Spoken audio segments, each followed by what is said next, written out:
아들의 집에 도착했을 때 이미 땀이 비 오듯 흘러 눈을 제대로 뜰 수 없을 만큼 지쳤습니다.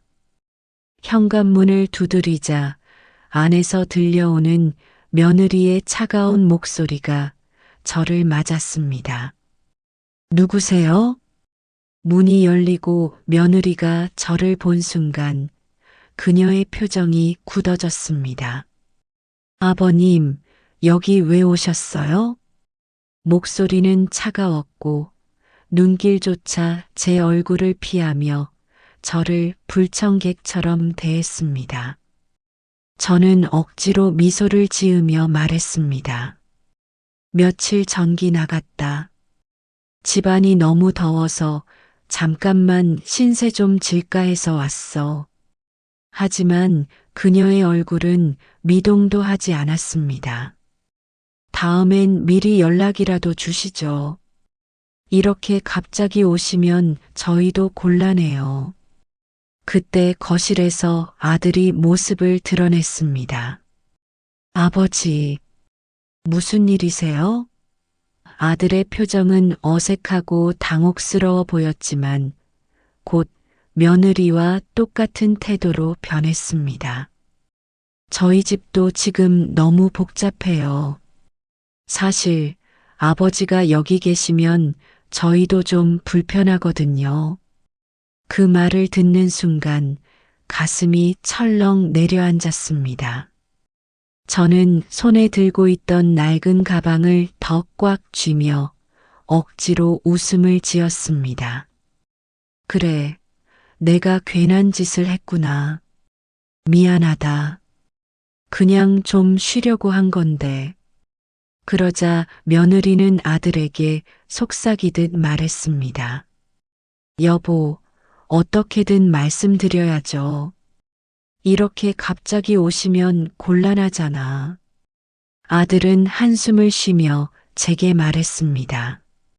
아버지, 정말 죄송한데 저희도 요즘 정신이 없어요. 근처에 쉼터라도 가보시는 게 어떨까요? 그 말에 저는 더 이상 아무 말도 할 수 없었습니다. 땀에 젖은 손으로 이마를 훔치며 다시 걸음을 돌릴 수밖에 없었어요. 그들이 문을 닫는 소리가 뒤에서 들려왔습니다. 안녕하세요. 오늘은 정말 믿기 힘든 사연을 준비했는데요. 폭염 속에서 쉴 곳을 찾기 위해 아들 집을 방문했지만 상상도 못할 냉대를 겪은 분의 이야기입니다. 어떻게 된 일일까요? 이 이야기가 어떤 방향으로 흘러가게 될지 궁금하시죠? 그럼 오늘의 사연 바로 들어보겠습니다. 안녕하세요. 제 이름은 박영수입니다. 올해 70살이 되었고 늘 다른 분들의 사연만 듣다가 처음으로 제 이야기를 이렇게 쓰게 되었어요. 아무에게도 말하지 못했던 이 이야기를 여러분께 전하고 싶어 용기를 내보았습니다. 저는 은퇴한 공장 근로자로 평생을 일하며 자식들을 키우는데 제 모든 것을 바쳤습니다. 하지만 지금은 폭염 속에서 쉴 곳조차 찾지 못하는 처지가 되었네요. 이 이야기를 들으시면 분명 의견이 나뉠 수도 있다고 생각해요. 하지만 따뜻한 응원의 말씀과 현명한 조언을 해주신다면 큰 힘이 될 것 같습니다. 그럼 제 이야기 시작하겠습니다. 젊었을 때는 자식들을 잘 키우고 가정을 꾸리기 위해 고생만 했던 것 같아요. 그 시절에는 그저 아이들이 잘 자라고 제가 가진 걸 조금이라도 더 물려줄 수 있으면 됐다고 생각했습니다. 하지만 이렇게 제가 나이가 들고 나니 제 삶은 어쩌다 이 지경이 되었나 싶습니다. 제가 오늘 이야기를 시작하려는 날은 참으로 잊을 수 없는 하루였습니다. 아마 서울에서 50년 만이라는 폭염이 찾아온 8월 초의 일이었죠. 그날은 아침부터 하늘이 뿌옇게 보일 정도로 열기가 자욱했고 바람 한 점 없이 후텁지근한 공기가 피부를 찌르는 듯 했습니다. 집안은 더 심각했어요. 20년 넘은 단칸방에선 창문을 열어도 뜨거운 열기가 들어오고요. 폭염으로 이틀 전 전기가 나간 후로는 찜통이 따로 없었죠. 땀은 흐르고 숨이 턱턱 막혀 견딜 수 없었지만 그저 혼자 참아내는 수밖에 없었습니다. 그때 제 머릿속에 떠오른 것은 근처의 노인정이었습니다. 거기는 에어컨이 잘 나와서 잠깐이라도 더위를 피할 수 있을 거라는 생각이 들었어요. 하지만 노인정에 도착했을 때 상황은 생각보다 훨씬 심각했습니다. 이미 더위를 피하려는 어르신들로 가득 차서 앉을 자리조차 없었죠. 관리인은 저를 보고 미안하다는 표정을 지으며 말했습니다. 어르신, 죄송하지만 여기 자리 꽉 찼습니다. 다른 곳 한번 알아보셔야 할 것 같아요. 그 말에 발걸음을 돌리며 주변을 둘러보니 마땅히 갈 곳이 떠오르지 않았습니다. 그러다 문득 생각난 곳이 있었습니다. 아들네 집은 이곳에서 지하철 2정거장 거리였고 그곳은 분명히 에어컨이 잘 나올 거라는 생각이 들었죠.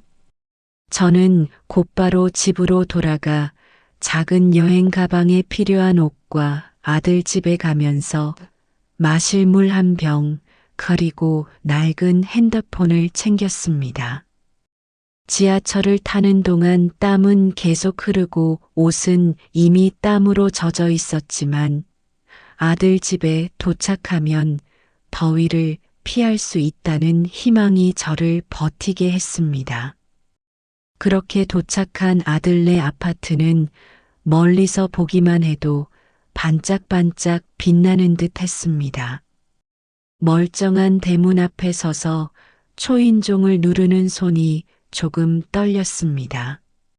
현관문이 열리고 며느리가 제 모습을 보며 한숨을 쉬었습니다. 아버님, 갑자기 무슨 일이세요? 며느리의 말투는 당황스러움과 불쾌함이 섞여 있었습니다. 저는 서둘러 말을 꺼냈습니다. 며칠만 좀 신세 좀 질까 해서 왔어. 전기가 나가서 도저히 집에 있을 수가 없구나. 하지만 며느리는 입을 다물고 뒤를 돌아보며 아들을 불렀습니다. 여보, 아버님 오셨어. 아들은 거실로 나와 제 모습을 보며 잠시 멈칫하더니 고개를 살짝 숙이며 인사를 했습니다. 아버지, 웬일이세요? 여기까지 오시고. 그때 며느리가 끼어들었습니다. 여보, 우리도 지금 정신없는데. 아버님 집이 더워도 여기 오시는 건 좀. 그녀의 말이 끝나기도 전에 아들이 다급하게 말을 덧붙였습니다. 아버지, 저희 집이 지금 너무 복잡합니다. 애들 방학이라 난리도 아니고 저희도 에어컨 고장 날까봐 신경 쓰는 중이라 아버지께서 좀 이해해 주셨으면 좋겠습니다. 그 순간 제 가슴이 철렁 내려앉았습니다. 더위를 피해왔지만 정작 여기서도 외면받고 있는 제 모습이 초라하게 느껴졌습니다. 땀으로 젖은 옷이 몸에 달라붙었고 저는 억지로 웃음을 지으며 말했습니다. 그래, 내가 괜한 짓을 했구나. 미안하다. 그냥 좀 쉬려고 했는데. 며느리는 빠르게 말을 이었습니다. 근처에 쉼터 가시는 게 더 편하실 거예요. 요즘 같은 날에 이 동네 쉼터도 괜찮대요. 그들은 끝내 저를 들이지 않았습니다. 뜨거운 아스팔트를 다시 걸으며 저는 이 무더위 속에서 내 삶이 어디로 가고 있는지 알 수 없었습니다. 거리를 걸어가며 흘러내리는 땀을 닦아내는 것도 포기한 지 오래였습니다. 머리부터 발끝까지 온몸이 땀으로 젖어 축축했지만 뜨거운 열기는 조금도 가시지 않았습니다. 아스팔트는 제 발바닥을 뚫고 올라오는 것처럼 뜨겁게 달궈져 있었고 머리 위로 내리쬐는 햇살은 제 몸을 더욱 지치게 만들었습니다. 아들네 집을 나올 때의 장면이 머릿속을 떠나지 않았습니다. 초인종을 눌렀을 때 며느리가 보였던 굳은 얼굴, 아들이 무겁게 내뱉던 그 말들이 계속 귀에서 맴돌았습니다. 아버지, 정말 죄송한데 저희도 너무 바빠서. 이 더위에 바쁜 게 대수일까요? 제가 아이들에게 민폐를 끼치는 존재로 보였을까요? 아니, 사실 그들은 이미 저를 그렇게 보고 있었던 걸지도 모릅니다. 저는 발걸음을 멈추고 잠시 서서 숨을 고르며 주위를 둘러보았습니다. 대낮의 거리는 텅 빈 듯 했습니다. 사람들은 모두 에어컨이 나오는 실내에 숨어 있는 것 같았습니다. 반면에 저는 어디에도 갈 곳이 없었습니다. 아들의 집에서 들은 그 차가운 말들이 마치 뜨거운 공기처럼 저를 짓누르고 있었습니다. 저는 걸음을 멈춘 채 한숨을 내쉬었습니다. 이럴 때면 아내가 떠오르지 않을 수 없습니다. 여보, 당신은 지금 어디에서 나를 보고 있나요? 저는 속으로 그렇게 묻고 있었습니다. 아내는 세상을 떠난 지 벌써 5년이 넘었습니다. 처음엔 아내 없이 사는 게 도저히 상상이 안 됐지만 시간이 지나며 외로움을 견디는 법을 배웠습니다. 하지만 이런 날엔 견딜 방법이 없었습니다. 뜨거운 아스팔트를 걸어가며 저는 지난 세월을 떠올렸습니다. 지금 내 모습이 초라하게 느껴지는 이 순간이 어떻게 만들어졌을까? 한 발 한 발 발걸음을 옮길 때마다 제 삶의 장면들이 마치 한 편의 슬픈 영화처럼 스쳐 지나갔습니다. 젊은 시절, 저는 누구보다 열심히 살았습니다. 제 고향은 전북의 작은 마을입니다. 중학교 졸업 후 공장에 들어가 제 손으로 처음 돈을 벌었을 때의 뿌듯함은 아직도 잊히지 않습니다. 당시에는 돈이 귀했고 하루하루를 살아내는 것이 고비였지만 한 가지 확신은 있었습니다. 나 하나 고생하면 가족은 더 나은 삶을 살 수 있다는 믿음이요. 결혼 후에는 정말 쉬지 않고 일했습니다. 하루에 12시간 넘게 일하고도 퇴근하면 아이들을 재우고 아내와 가게를 꾸릴 방법을 논의했습니다. 아내는 살림살이를 책임지며 작은 돈이라도 아껴 미래를 준비했습니다. 우리 부부는 함께 꿈을 꾸었습니다. 아이들이 태어나고 나서부터는 책임감이 더 커졌습니다. 특히 첫째 아들 준호가 태어났을 때 그의 웃는 얼굴을 보며 저는 모든 것을 걸기로 결심했습니다. 준호가 학교에 갈 때 새 신발을 사주고 그가 축구를 하고 싶어 할 때는 더 일을 했습니다. 딸 혜선은 공부를 좋아하는 아이였고 저희는 혜선에게 좋은 교육을 시켜주려고 무던히 애썼습니다. 삶은 잠시나마 저희에게 보답하는 듯 했습니다. 40대 중반에 회사에서 승진하면서 월급이 늘었고 작은 아파트라도 사게 되어 가족에게 안정된 보금자리를 줄 수 있었습니다. 아내와 저는 웃음이 많아졌고 준호와 혜선은 열심히 공부하며 저희의 자랑이었습니다. 그러나 삶은 예기치 못한 방향으로 흘러가곤 합니다. 제 나이 50대에 접어들며 회사 구조조정에 바람이 불었고 저도 결국 그 대상이 되었습니다. 퇴직금은 손에 쥐었지만 갑작스러운 실직은 제 자신을 무력하게 만들었습니다. 제 나이에 새로운 일자리를 구하는 것은 쉽지 않았고 매달 쌓여가는 고지서를 보며 저는 점점 초조해졌습니다. 그때 아내가 제안한 것이 코인 투자였습니다. 여보, 이게 요즘 젊은 사람들 사이에서 대세래요. 조금만 잘하면 우리도 다시 일어설 수 있지 않을까요? 처음에는 반대했습니다. 돈을 잃는다면 어떻게 될지 뻔했으니까요. 하지만 아내의 설득과 마지막 희망을 붙들고 싶은 마음에 결국 동의했습니다. 코인 시장에 돈을 넣고 잠시 동안은 정말 꿈을 꾸는 것 같았습니다. 하루아침에 수익이 늘어나던 때가 있었으니까요. 그러나 그런 기쁨은 오래가지 않았습니다. 코인의 가치가 급격히 하락하며 상장 폐기 위기에 몰렸고 저희는 그 코인을 처분하지도 못한 채 남겨둬야 했습니다. 그 사건 이후로 저는 모든 것을 잃었다는 생각에 잠겼습니다. 아내는 고생 끝에 몸이 쇠약해졌고 병으로 세상을 떠났습니다.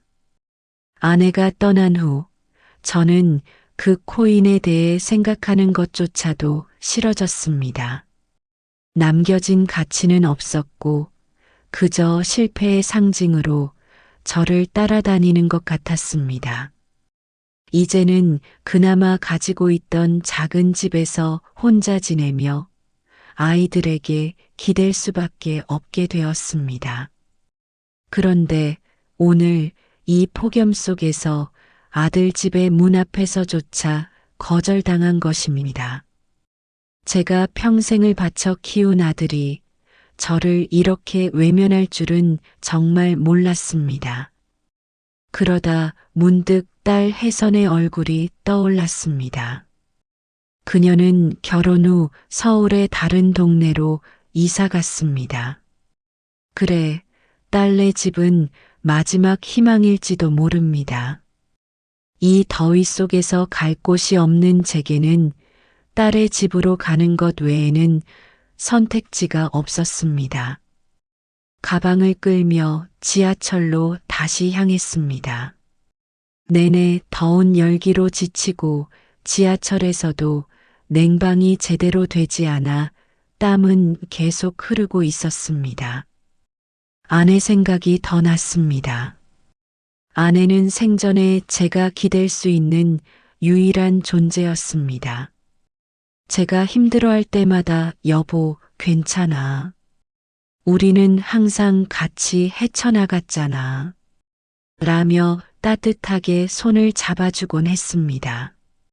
그런 그녀가 떠난 지금 저는 혼자서 모든 걸 견뎌야 한다는 현실이 너무나 버겁게 느껴졌습니다. 문득 결혼 초반의 기억이 떠올랐습니다. 한낮의 더위를 피하려고 아내와 함께 우거진 숲길을 걸었던 그날이 생각났습니다. 그때는 가진 것이 없었지만 서로를 위하는 마음만으로도 충분히 행복했습니다. 여보, 나 혼자서 너무 오래 버티고 있는 건가 봐. 그때의 행복했던 기억들이 지금의 고통과 맞물려 제 가슴을 더욱 아프게 했습니다. 혜선의 아파트에 도착했을 때 저는 속으로 딸이 저를 반갑게 맞아주길 바라는 마음뿐이었습니다. 어쩌면 딸아이는 저를 반겨줄지도 모른다는 생각에 저는 발걸음을 옮기기 시작했습니다. 그래, 혜선이는 다르겠지. 그래도 딸인데. 그렇게 스스로를 다독이며 걸음을 재촉했습니다. 혜선은 어릴 때부터 유난히 애교가 많았고 저와의 추억도 많았습니다. 학교에서 발표회를 할 때마다 아빠 내일 꼭 오셔야 해요. 라며 손을 잡고 당부하던 혜선의 모습이 떠올랐습니다. 결혼을 하고 나서는 바빠서 자주 보진 못했지만 그래도 가끔씩 저를 찾아와 아빠 잘 지내세요? 라며 안부를 물어주던 딸이었습니다. 딸의 집에 도착했을 때 저는 문을 두드리며 잠시 멈칫했습니다. 혜선아, 아빠다. 잠시 후 딸이 문을 열었고 그녀의 표정은 예상과 달리 어두웠습니다. 아빠, 갑자기 무슨 일이세요? 그녀의 물음은 마치 저를 경계하는 듯한 느낌을 주었습니다. 저는 최대한 부드럽게 웃으며 말했습니다. 혜선아, 아빠가 집이 너무 더워서 잠깐 신세를 좀 지려고 왔어. 전기가 나가서 집에 있을 수가 없구나. 그러나 그녀는 미안한 표정을 지으며 고개를 저었습니다. 아빠, 미리 말씀이라도 주시지. 애들이 방학이라 집이 난장판이에요. 아빠까지 오시면 더 정신 없어질 것 같아요. 죄송해요. 그 말을 듣는 순간 제 가슴은 한없이 무너져 내렸습니다. 제가 아빠로서, 부모로서 딸에게조차 이방인이 된 것 같았습니다. 그래, 알았다. 아빠가 괜한 짓을 했구나. 미안하다, 혜선아. 저는 무거운 가방을 다시 끌고 발길을 돌렸습니다. 길을 걸으면서도 머릿속은 복잡했습니다. 왜 내 자식들은 이렇게 되었을까? 내가 뭘 잘못한 걸까? 저는 끝없이 자책하며 눈물이 맺히는 걸 참아야 했습니다. 아스팔트는 여전히 뜨거웠고 발은 천근만근처럼 무거웠습니다. 머릿속에서 아내의 목소리가 들리는 듯 했습니다. 여보, 우리 아이들은 언젠가 깨달을 거야. 당신이 얼마나 애썼는지. 하지만 그 목소리마저도 더위를 이기게 하진 못했습니다. 저는 결국 다시 집으로 돌아가는 길에 올랐습니다. 이제는 어디에도 기대지 않고 혼자 견뎌내야 한다는 생각뿐이었습니다. 집으로 돌아오는 길은 끝없이 더운 열기로 가득 찼습니다. 아스팔트에서 올라오는 열기는 제 발걸음을 무겁게 했고 짐을 든 손은 이미 땀으로 미끄러웠습니다. 머릿속엔 계속 아들과 딸에게 들었던 차가운 말들이 떠올랐습니다. 아버지, 저희도 정신없어요. 애들 때문에 집이 난장판이라. 미안해요, 아빠. 그 말들이 무거운 돌처럼 제 가슴에 내려앉았습니다. 자식들은 자신들의 가정을 꾸리느라 바쁘겠지. 나는 그들의 삶에서 방해만 되는 존재인가? 이런 생각이 머릿속을 떠나지 않았습니다. 집에 도착했을 때 문을 열고 들어서는 순간 숨이 턱 막혔습니다. 안팎의 온도가 똑같이 뜨거웠습니다. 전기가 나간 뒤로 냉장고도 선풍기도 모두 멈췄고 방은 마치 찜통처럼 답답하고 견디기 어려운 상태였습니다. 창문을 열어도 바람은 불지 않았습니다. 들어오는 건 뜨거운 공기뿐이었습니다. 저는 지쳐서 작은 방바닥에 주저앉았습니다. 몸에서 흘러내리는 땀을 수건으로 닦아내며 바닥에 누워 눈을 감았습니다.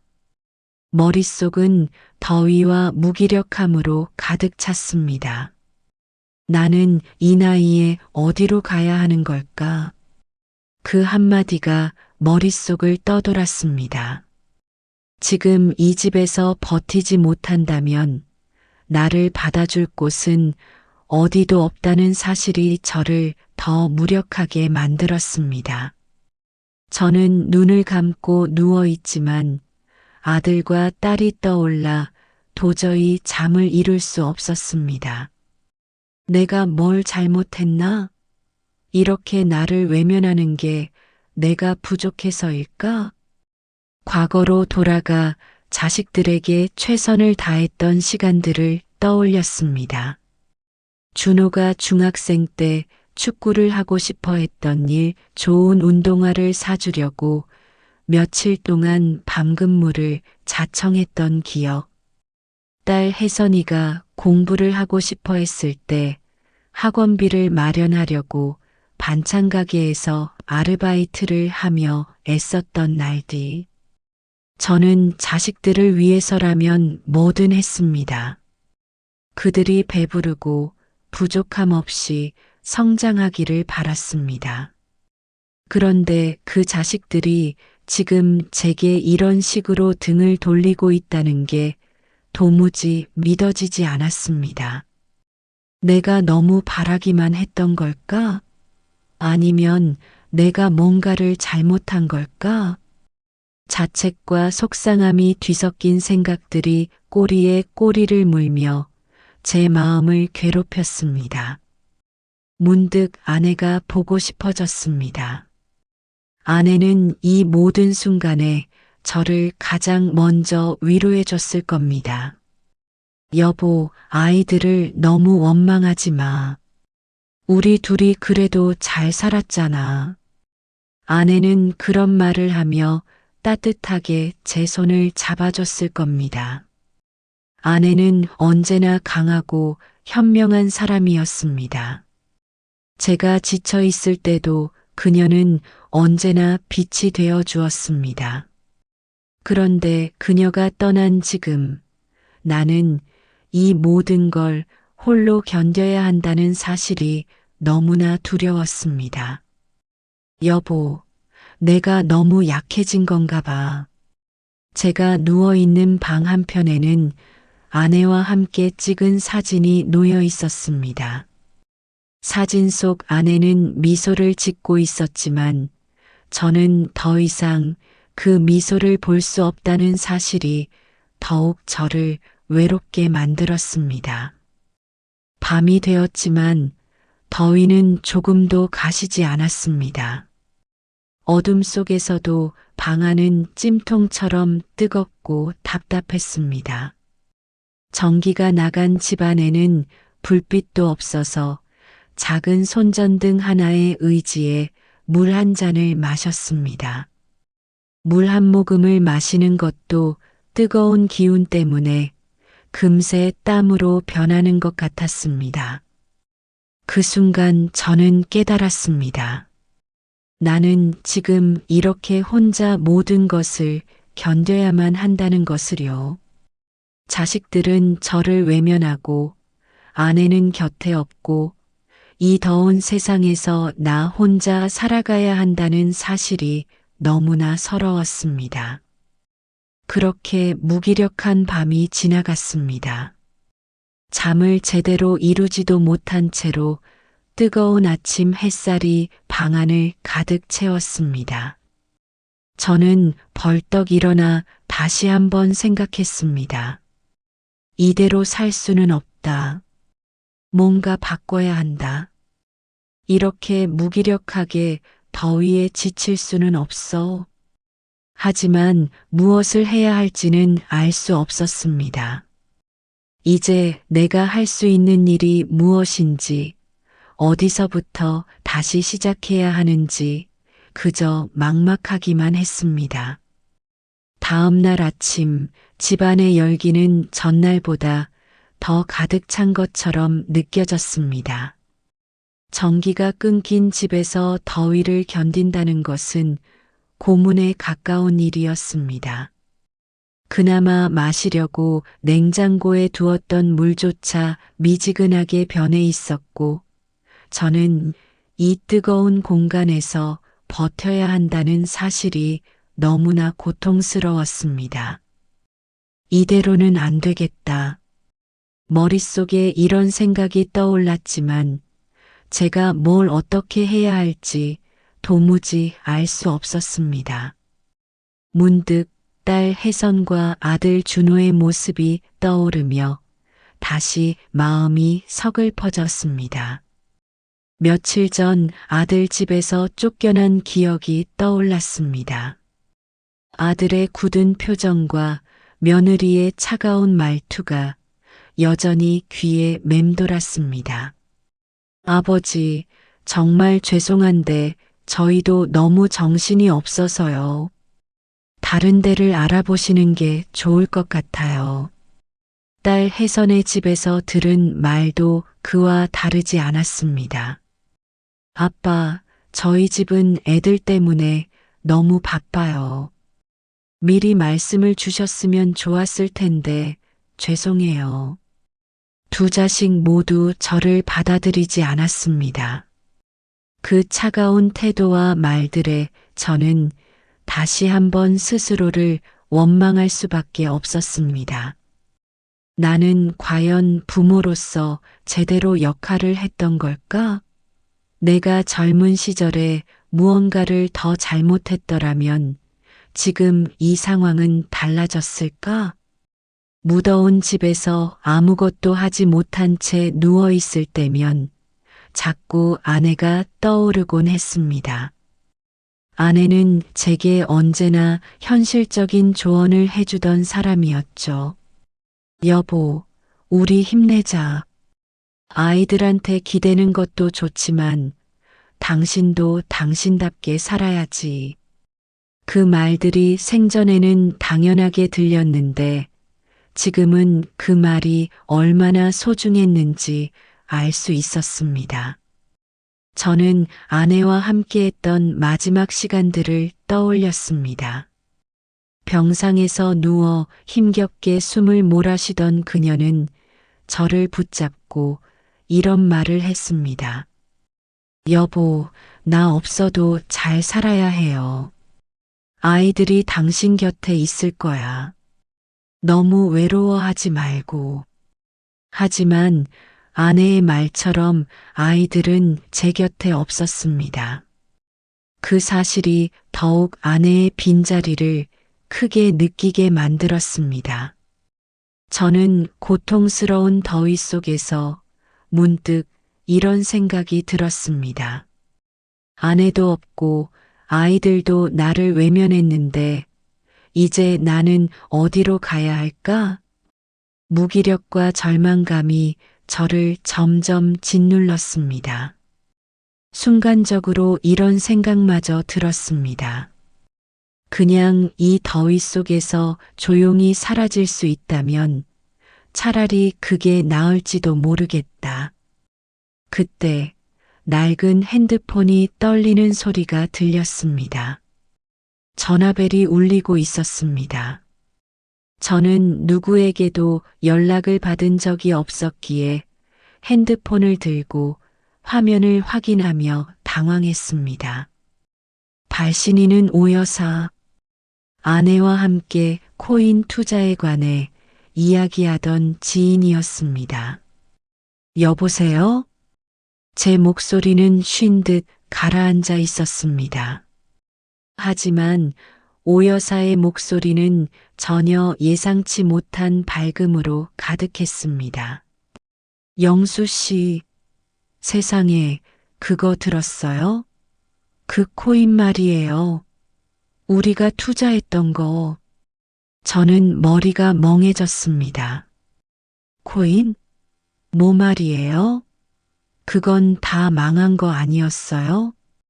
오 여사의 목소리가 한층 더 커졌습니다. 아니에요. 그 코인, 지금 미국 반도체 회사가 인수했대요. 그리고 트럼프 대통령이 반도체 산업을 지원하면서 코인 가치가 폭등하고 있대요. 그 순간 저는 핸드폰을 손에서 놓칠 뻔했습니다. 오 여사의 말은 도무지 믿기지 않았습니다. 제가 잊고 싶어 했던 거의 휴지 조각처럼 방치되었던 그 코인이 폭등하고 있다고요? 설마 그게 진짜인가요? 진짜예요. 지금 당장 확인해 보세요. 당신도 꽤 많이 갖고 있었잖아요. 그 말에 저는 얼떨떨한 상태로 일어나 방 한쪽에 놓여 있던 서류들을 뒤지기 시작했습니다. 거기에 분명히 제가 아내와 함께 투자했던 코인 지갑 정보가 있었습니다. 손이 떨렸습니다. 서류를 열고 숫자를 확인하며 제 눈을 의심하지 않을 수 없었습니다. 500억? 제 손에 있는 그 코인들의 숫자를 몇 번이나 들여다봤습니다. 어제까지도 이 찜통 더위 속에서 어디로 갈지 몰라 방황하던 제가 하루아침에 엄청난 재산의 주인이 된 것입니다. 저는 손을 부들부들 떨며 소리 없이 눈물을 흘렸습니다. 이 돈이 내 삶을 바꿀 수 있을까? 아니면 또 다른 고통의 시작일까? 그저 생각할 틈도 없이 눈물이 흐르는 것을 멈출 수 없었습니다.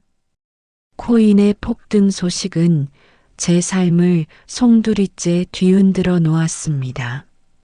손에 든 서류에 적힌 금액은 제가 평생 만져보지 못한 돈이었고 머릿속은 어지러웠습니다.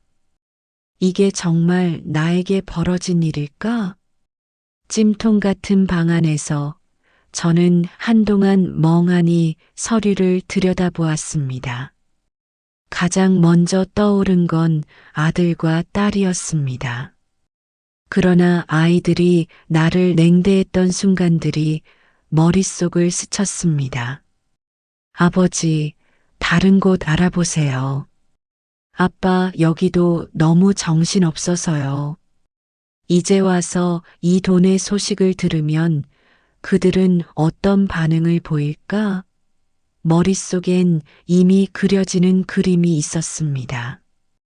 그들은 다시 제 곁에 다가와서 제가 필요하다고 말하겠죠. 하지만 그게 진심일까요? 아니면 이 돈을 바라본 욕망일까요?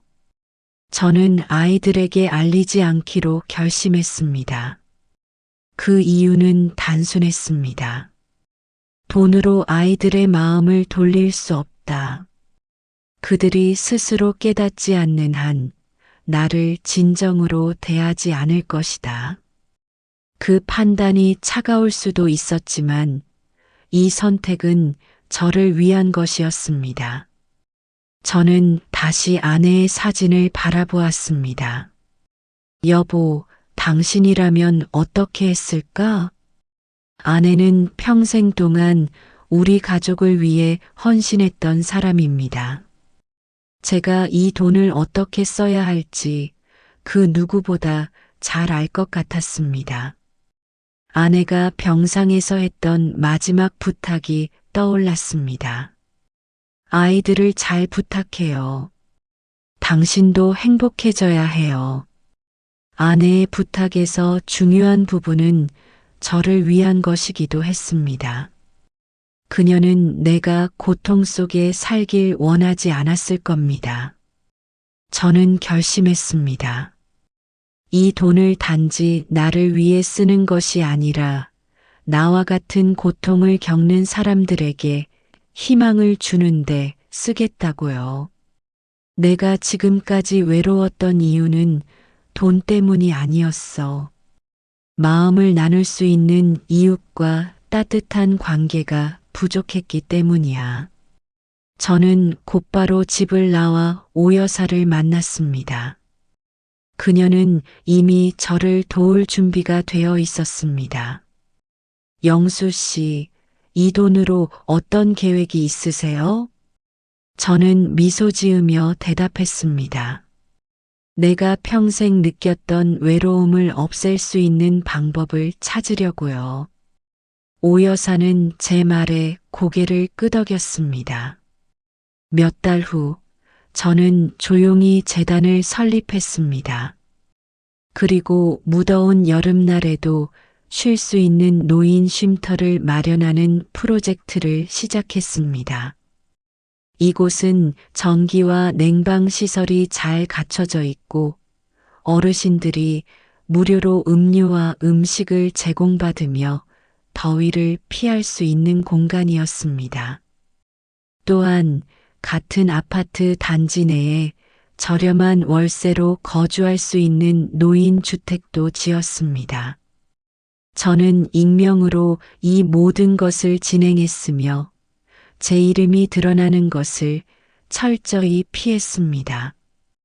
이건 내 삶을 위한 마지막 사명이다. 그 믿음으로 저는 쉼터와 주택을 하나둘씩 완성해 갔습니다. 쉼터와 주택 프로젝트는 순조롭게 진행되고 있었습니다. 저는 모든 과정을 철저히 익명으로 유지하려고 했습니다. 이 프로젝트는 제 삶의 마지막 사명이었고 그 어떤 방해도 받고 싶지 않았습니다. 그러나 예상치 못한 일이 벌어졌습니다. 쉼터가 개소된 날 몇몇 어르신들이 언론사에 감사 편지를 보냈습니다. 이 더운 날에 우리가 이렇게 시원한 곳에서 지낼 수 있다니 너무나도 고맙습니다. 편지는 곧 지역 신문과 방송사에 알려졌고 언론은 익명의 기부자를 찾는데 혈안이 되었습니다. 며칠 후 지역 뉴스에서 제 이름이 언급되었습니다. 기자들은 결국 기부재단과 프로젝트의 실질적인 주체가 저라는 것을 밝혀냈습니다. 고영수 씨 70세. 투자로 큰 재산을 이룬 뒤 이를 모두 지역사회를 위해 쓰고 있는 숨은 기부자. 뉴스는 금세 퍼졌고 많은 사람이 저를 칭송했습니다. 하지만 저는 도리어 불안했습니다. 그러던 중 아들과 딸에게 전화가 걸려왔습니다. 아버지, 지금 이게 뭐예요? 뉴스에 나온 거 봤어요? 이런 일이 있었으면 자식들한테 먼저 말했어야 하는 거 아니에요? 아들의 목소리는 격앙되어 있었습니다. 딸 혜선 역시 전화를 걸어 따져 물었습니다. 아빠, 저희는 전혀 모르는 일인데 왜 혼자 이런 걸 하신 거예요? 며칠 후 아들과 딸이 제 집으로 찾아왔습니다. 집안은 금세 언성을 높이는 목소리로 가득 찼습니다. 아버지, 그렇게 큰 돈이 생겼으면 우리한테 먼저 말했어야죠. 그 돈 도대체 어디서 난 거예요? 아들의 말투는 분노로 가득 찼고 딸 역시 차가운 목소리로 덧붙였습니다. 아빠, 그 돈이 우리 가족 것 아니었어요? 왜 이런 큰 결정을 하면서 우리랑 상의도 안 하신 거예요? 저는 그들의 태도에 실망스러웠지만 차분히 대답했습니다. 그 돈은 내가 가진 마지막 희망이었다. 너희에게 주지 않은 이유는 돈 때문에 우리가 더 멀어질까봐 두려웠기 때문이다. 그러나 아들과 딸은 제 말을 받아들이지 않았습니다. 아버지, 말도 안 되는 소리 하지 마세요. 돈이 있으면 우리 가정도 더 나아질 수 있었잖아요. 자식들과의 대화는 계속 이어졌습니다. 그들이 제게 화를 낼수록 저는 아내를 떠올리지 않을 수 없었습니다. 아내가 병상에서 남겼던 말이 다시금 떠올랐습니다.